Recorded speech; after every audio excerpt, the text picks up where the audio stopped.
Saudara, Pilkada serentak 2024 telah selesai, namun sejumlah catatan muncul mulai dari dugaan politik uang sampai rendahnya partisipasi publik.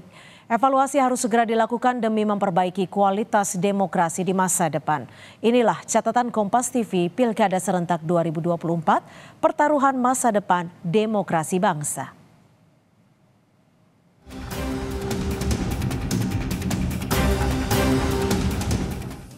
Penyelenggaraan Pilkada 2024 secara umum berjalan lancar dan tertib, kendati baru pertama kali digelar serentak di seluruh Indonesia.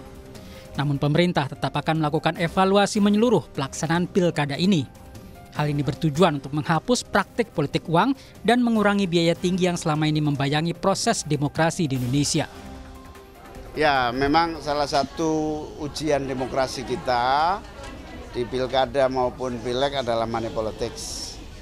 Kita berharap sistem pemilihan kita harus dievaluasi sehingga tidak berbiaya tinggi, dan saya juga sempat diskusi sama Pak Presiden bagaimana agar pembelajaran Pilkada kali ini dalam konteks penyempurnaan sistem dan penyempurnaan paket undang-undang pemilu dan partai politik, undang-undang politik itu masuk dalam perbaikan-perbaikan.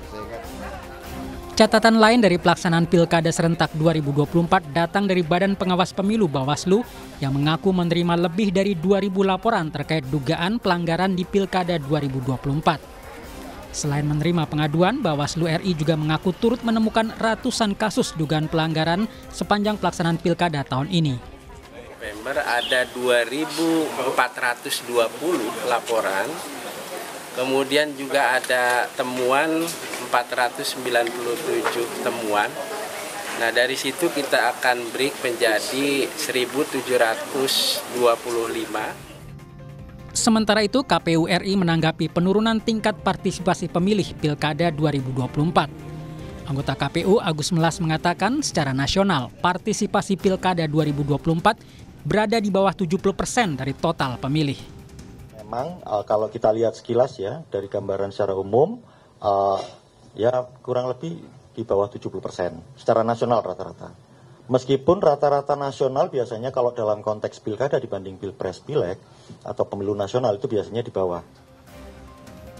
Pilkada serentak 2024 jadi ujian demokrasi bangsa. Evaluasi harus terus dilakukan demi menjaga kemuliaan dari kompetisi politik yang sehat. Tim Liputan Kompas TV.